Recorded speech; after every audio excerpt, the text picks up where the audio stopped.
বিপ্লবী ওয়ার্কার্স পার্টির 20তম প্রতিষ্ঠা বার্ষিকী উপলক্ষে আয়োজিত আজকের এই পুনর্মিলনী অনুষ্ঠানে আমাকে আমাদের জানার যে আমি আন্তরিকভাবে ধন্যবাদ জানাচ্ছি সাইফুল ভাইকে। তার প্রতিষ্ঠা বার্ষিকী উপলক্ষে যে প্রথম অনুষ্ঠানটি ছিল আমার যাওয়ার সুযোগ হয়েছিল। বিপ্লবী ওয়ার্কার্স পার্টি সঙ্গে আমাদের ছাত্র জীবনে আমরা যারা বাম রাজনীতির সঙ্গে জড়িত ছিলাম তাদের সম্পর্কটা দুঃখিত, অনেকটাই ঘনিষ্ঠ। বিশেষ করে মেনন ভাইয়ের সঙ্গে আমার দলের আমার যে সম্পর্ক ছিল সম্পর্ক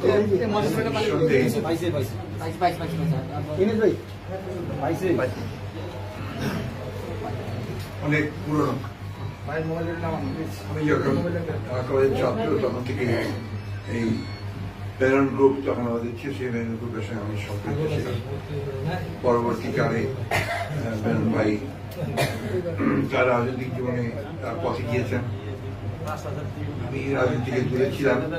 পরবর্তীকালে যখন রাজনীতি এসেছি তখন আমি শহীদ প্রেসিডেন্ট জিয়া রহমান সাহেবের যে আদর্শ সেই আদর্শে বিশ্বাস করে জাতীয়তাবাদী দলে আমি যুক্ত হয়েছি। আমার সৌভাগ্য যে আমি শহীদ প্রেসিডেন্ট জিয়া রহমান সাহেবের মতো একজন দেশপ্রেমিক মানুষ স্বাধীনতা ঘোষণা দিয়েছিলেন, তার দলে কাজ করার সুযোগ পেয়েছি। আমার সৌভাগ্য যে আমি আরেকজন অত্যন্ত খাঁটি দেশপ্রেমিক যিনি আজীবন গণতন্ত্রের জন্য সংগ্রাম করেছেন, করে চলেছেন, দেশনেত্রী বেগম খালেদা সঙ্গে এখনো রাজনীতি করার সুযোগ পাচ্ছি। প্রকৃতপক্ষে বাংলাদেশের দুর্ভাগ্য যে 71 সালের যুদ্ধ, মুক্তিযুদ্ধ, তার পূর্বে যে স্বাধীনতার সংগ্রাম, মুক্তিযুদ্ধের যে সংগ্রাম দীর্ঘকাল ধরে, সেই সংগ্রামের যে মূল বিষয়টা ছিল যে আমাদের গণতান্ত্রিক ব্যবস্থা আমরা প্রবর্তন করব, গণতান্ত্রিক একটা রাষ্ট্র আমরা নির্মাণ করবো, ভাগ্যজনক হলে আমাদের হাতেই সেটা ওই 1975 সালে সেটা প্রথমবারের মতো আঘাতপ্রাপ্ত হয়, নিহত হয় একদলীয় শাসন ব্যবস্থা। তারপর থেকে দেশের মানুষ কিন্তু গণতন্ত্রের স্বাদ সব সময় পায়নি। আমি অত্যন্ত দুঃখিত বেশি বয়স হয়ে গেছে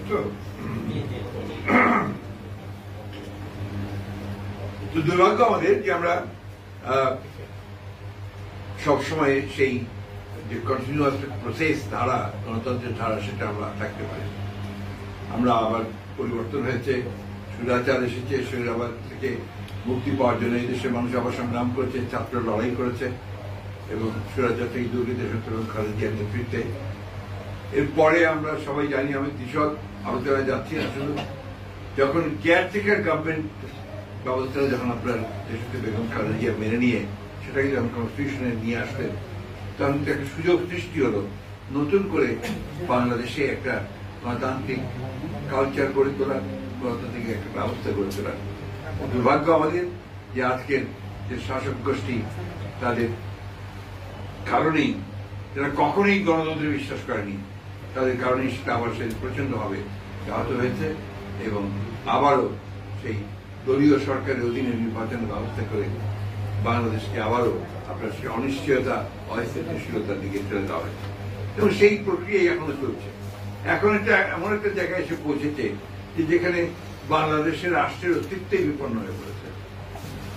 আমি দীর্ঘ আলোচনা যেতে চাই না, শুধু আপনারা সবাই জানেন, এখানে সবাই রাজনৈতিক সচেতন কর্মী আছেন, নেতা আছেন, আপনারা সবাই জানেন যে বাংলাদেশ এখন সবচেয়ে বড় একটা সংকটের মধ্যে উপস্থিত হয়েছে।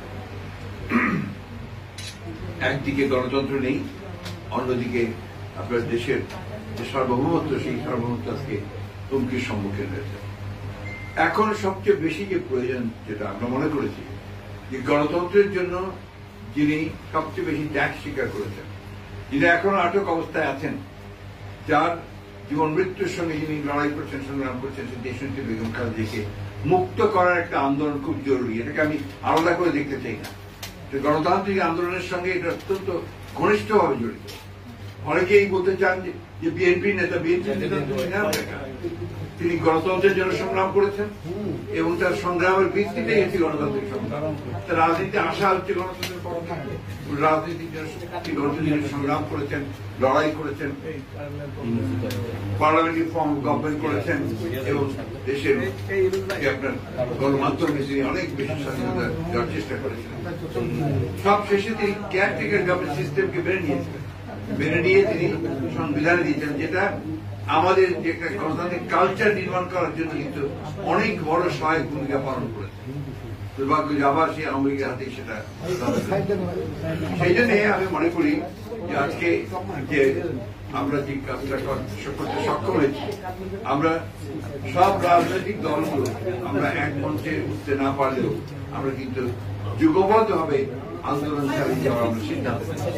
এই সিদ্ধান্তটাকে আমি মনে করি যে বাংলাদেশের রাজনৈতিক ইতিহাসে একটা যুগান্তকারী সিদ্ধান্ত।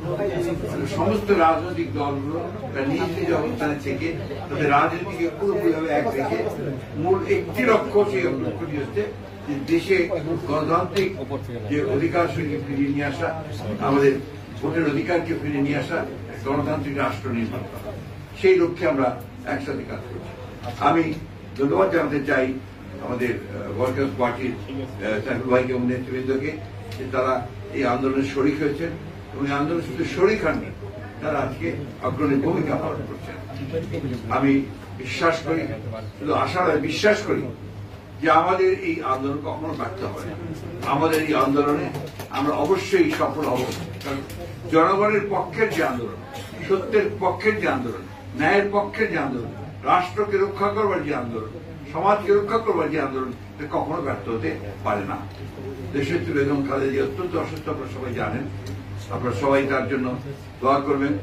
আমরা আগামীকাল আমাদের একটা কর্মসূচি আছে, এরপরে 3 দিন ধরে কর্মসূচি আছে তার মুক্তির জন্য। আমরা স্পেসিফিক এই কর্মসূচি আছে এই জন্য যেটা সিম্বলিক।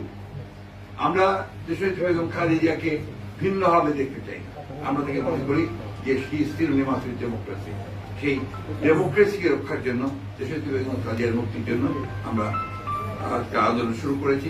অতি শীঘ্র আমরা আমাদের যারা একসাথে আমরা গণতন্ত্রের জন্য সংগ্রাম করছি, তারা বসে আলোচনা করে আমরা অত্যন্ত দ্রুততার সঙ্গে যেন আমরা এই ভয়াবহ দামি ফ্যাসিস্ট শক্তি যে আমাদের সমস্ত স্বপ্নগুলোকে ধ্বংস করে দিয়ে আজকে একটা জগদ্দল পাথরের মতো দখলদারি একটা শক্তি হয়ে দাঁড়িয়েছে, তাকে সরিয়ে জনগণের একটা রাষ্ট্র নির্মাণ করার জন্য, একটা সত্যিকার অর্থে গণতান্ত্রিক রাষ্ট্র নির্মাণ করার জন্য আমরা সফল হব।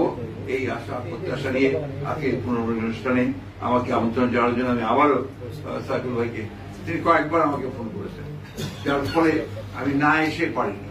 যদি আপনার অনেক আমার শারীরিক অবস্থা এবং ব্যস্ততা আছে, তারপরেও আমি মনে করছি এটা আমার দায়িত্ব, সেই দায়িত্ব প্রত্যেকে আমি আজকে এসেছি। আমি আপনাদের সকলের সুস্বাস্থ্য কামনা করছি, দীর্ঘায়ু কামনা করছি।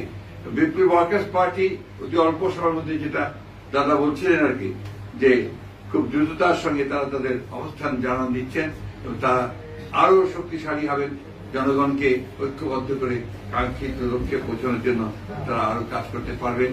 এই বিশ্বাস নিয়ে, এই প্রত্যাশা নিয়ে আমি আবারও আপনাদের শুভেচ্ছা কামনা করছি।